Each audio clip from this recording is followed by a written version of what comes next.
to go with Villa Park. I'll probably have to tell you that. Good morning. Morning.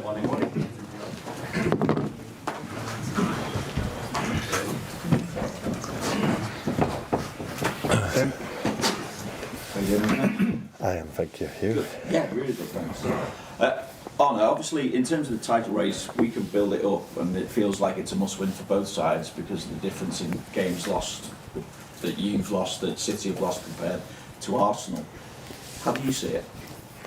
I only focus on ourselves, and our main focus is on consistency at the moment. So, as you probably know, as an Everton fan, you know that we've lost a few games, much more than we usually do. So, and now we've won 2.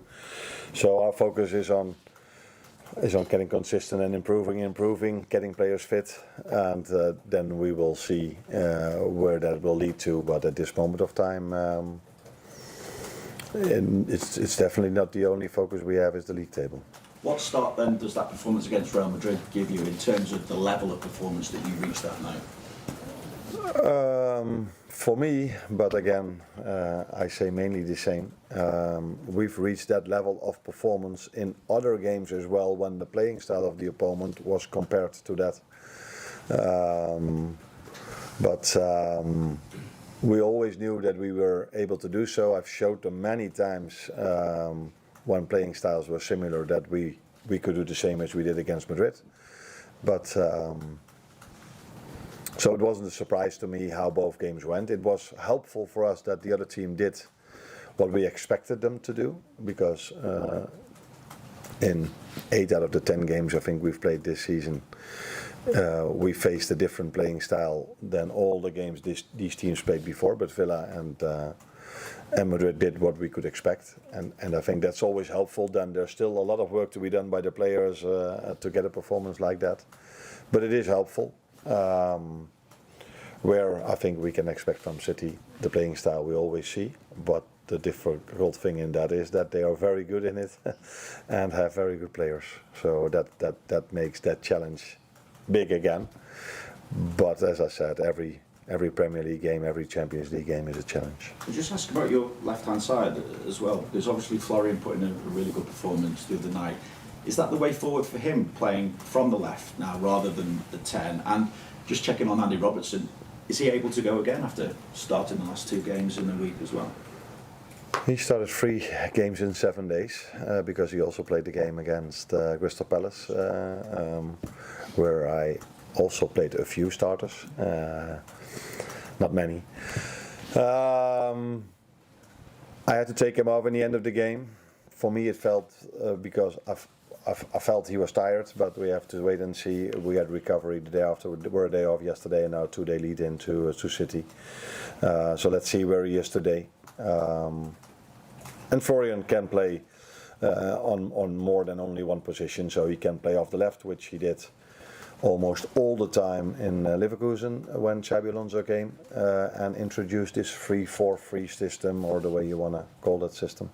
And before that he mainly played as a 10 in the 4-3-3. So I think it's more about getting him in the positions where he's good at than we should be so focused on is he a 10, is he an 11, or is he a 8. I think we would like to have him in and around the 18-yard box centrally, or a bit more of the left or a bit more of the right, for him to create the amount of chances he's already created for us. You just check, Isak okay to be involved? Or? He will train for the first time today with the team again, so after being 3 weeks out. So I know that I said 3 weeks ago his pre-season has ended, so now it's time for us to see where he is.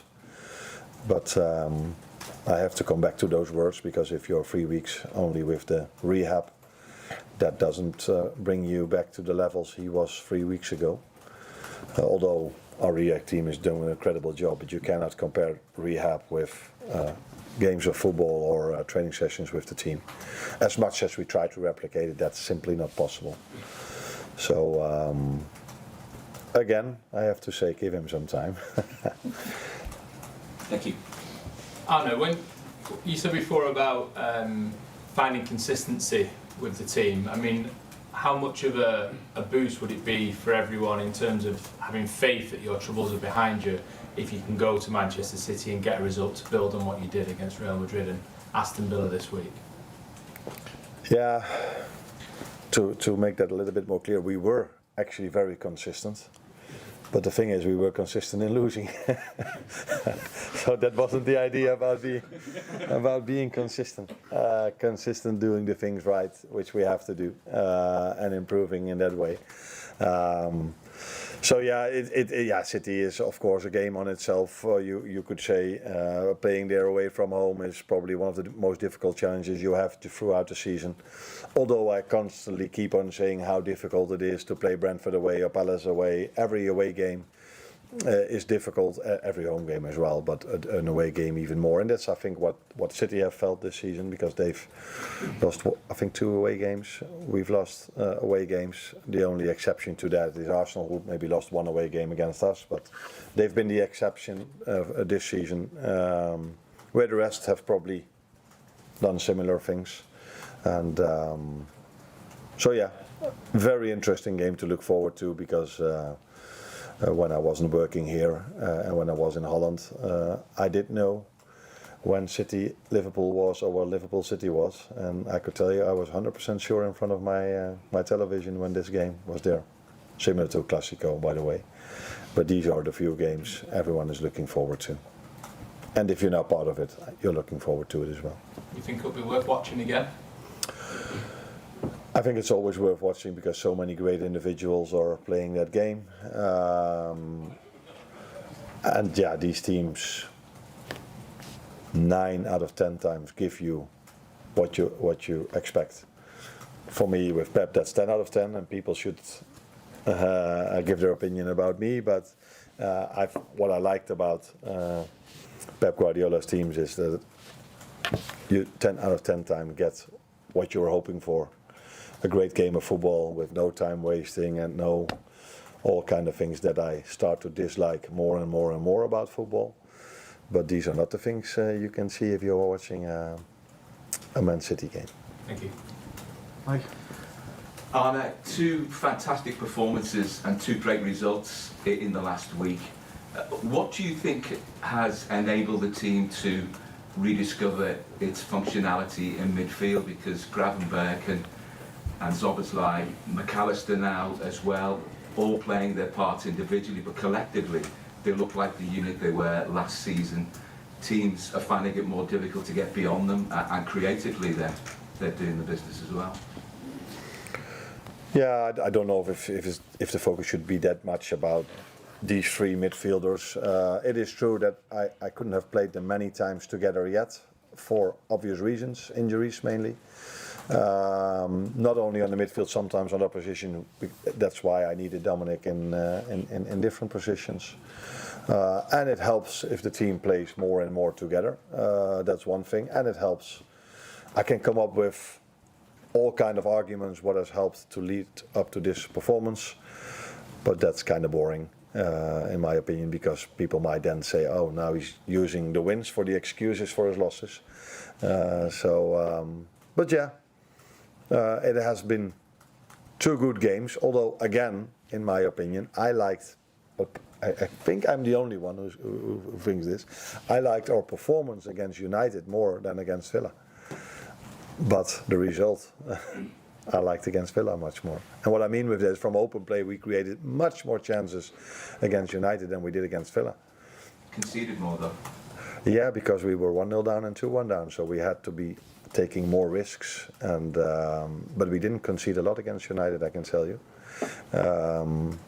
And we were lucky against Villa that they're one of the best goalkeepers in the world made a mistake that he hardly ever makes. And we had a deflection where the amount of chances we had against United were much more. But again, if you win a game, everything is, wow, what a game. You look at this, look at that. And if you lose a game, there's a lot of focus on the things you have to improve. And that's why I try to balance that out a little bit more inside this building. How much more do you think there is to come from Dominic Szoboszlai? Because his performances in the 2 games I've just mentioned, Villa and Real Madrid in particular, were of such a high standard. in all aspects of the game, almost. And against Real Madrid, probably a performance I think Steven Gerrard would have been proud of. That's probably the best compliment he can get. I think he's been outstanding throughout the whole season, but these 2 games brought even more out of the team and out of him, for me, for obvious reasons. But it's maybe smarter not to say those reasons, because I don't want to say the same things over and over again. And you probably know what I mean without me saying it. Do you? No, Oh, you have no clue what I'm talking about? I like to. I think Dominic has a lot of qualities, but one of them is also his work without the ball. And his work without the ball was, I like his work without the ball every single game, and in the last 2 games that was probably even above his own standards. Carl? Can I just go back to Andy Robertson? He maybe could have left in the summer. He's come in and done a job for you. He's shown the importance of having someone like him in the squad. He's 32 next year and he's out of contract at the end of the season, but has he shown that he can still operate at the very highest level in the last 2 performances? It's been a while before I heard the word contract, but there it is again. He's done really well in the last 3 games, because he played 3 games in 7 days, although I took him off against Palace after 60-65 minutes. So I was very pleased to see that he was able to play almost 90 in his last game, because it's hard for players to play 3 games in 7 days. 8 days or 9 days is already a big difference compared to 7 days. But he's done well, as the team did, and I think the best way, or not the best way, but it's so helpful for every individual if the team plays at his best, and that's, I think, what we did in the last 2 games. And he's been calm on the ball and done his job defensively. So yeah, happy with his 2, maybe 3 performances, although Palace 3-0 loss wasn't the best game of the season for us. Through this perception that once players get past 30, you sort of see a bit of a decline, and we always refer to Mo in that respect, that he doesn't really show that himself at that level. But is Robbo a similar sort of type of player? He's keeping going, even if he's over 30. Yeah, no. Over 30 doesn't tell me anything. If I look at Virgil, Mo, and Robbo, who was last season also above 40, and all 3 of them were able to win the Premier League, and all 3 of them played a big part in it. So, if a 24-year-old doesn't play as well, nobody talks about his age, and if a 32, 33, 34-year-old have 1 or 2 bad games, people will start talking about age. That is how things work in this industry. But I think 32. I wouldn't say that is old for a football player, in my opinion. Hi Arne, you spoke earlier about Dominic Szoboszlai and his work off the ball. I think in the last couple of games we've seen a greater desire from Mo Salah to do that as well. I think if you look at his ground duels are up, his ball recoveries are up, and even if you look at his heat map, he spent a little bit more time in his own half against teams who maybe were looking to double up on Conor Bradley. Is this a basis of a conversation you've had, or has he kind of taken it upon himself, do you think? I like what you are saying, because I've noticed this as well, and this is something what helped the team a lot, because the main focus is always on players that score a lot of goals, is always on goal scoring, but it's not for the first time. I think after the last time we played City in our away game, I think even Pep Guardiola said something about that. So yeah. It's very important for us to have Mo scoring goals, but it's also very important for us to have Mo like he played against City last season, where he also scored a goal and assisted, and helped the team out a lot in his defensive work, and that's what he also did, like you said, in recent games. Can I just ask on Alisson and Jeremy Frimpong, how's their recovery coming, and are you expecting them back after the international break? Alisson for sure, and I expect Jeremy back after the international break as well, because we play from November till March. So, but I don't expect Jeremy to be fully fit for Forest. But with Alisson, we expect this. Yeah. No, last one. Oh, sorry. You've scored 4 set pieces in the Champions League, you conceded 5 in the Premier League. What do you think are the big differences of the physicality domestically compared to Europe, and how do you go about changing that? No, there is a difference. The difference is that in the Premier League much more is allowed than in Europe. But that has nothing to do with us scoring goals in Europe and not in the Premier League, by the way. But if you ask me, is there a difference? Yeah, there's a difference. I think the physicality in the Premier League is different. You see bigger players, older players. You can see this during the game, but also in the set pieces. There's no other league in the world where there's so much emphasis on set pieces, I think. So every throw in, every ball, 50, 60, 70 yards away from the opposite goal is brought in. And then if you ask me what is the difference for us, for me it's been being unlucky in the Premier League and maybe being a bit more lucky in the Champions League, because I can show you the same chances that we've created in the Premier League that we then just missed, where this led to goals in the Champions League. But I don't know if you say this, but I can say this: if we would have had the same set piece balance in the Premier League as we had in the Champions League, we wouldn't have been 7 points behind Arsenal at the moment. So yeah, conceding 5 and not scoring 1, unless you want to see the one from Dominic Szoboszlai, which is a set piece, but for me it's more throw-ins, corner kicks. If we go back to what we can expect, how we perform, that will always definitely help us in winning more games in the Premier League as well. Thank you. You're welcome.